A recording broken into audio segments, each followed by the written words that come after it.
खुलुमबाय बड'लेण्ड गस्पेलनि गासै नायगिरि नोंथांमोननिसिम आंनि अननाय मोजां मोननाय आरो गाहाम अनसायनायखौ बावहरनाय थाबाय।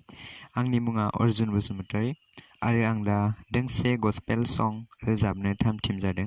अन्नानै आंनि रोजाबनायावहाय गोरोन्थि जायोब्ला निमाहा खालाम।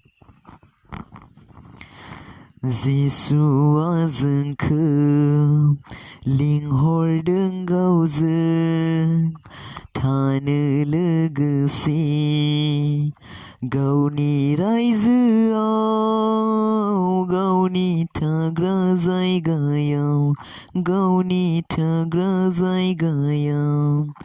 जिसुआ जोंखौ लिंहरदों गावजों थानो लोगोसे गावनि रायजोआव गावनि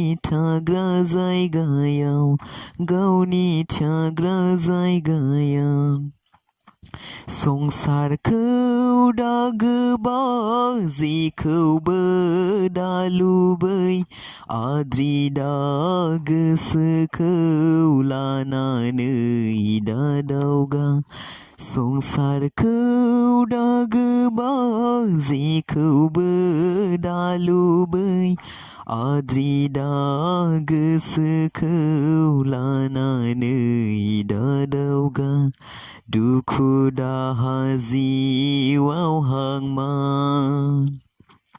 जिसुआ जोंखौ लिंहरदों गावजों थानो लोगोसे गावनि रायजोआव गावनि थाग्रा जायगायाव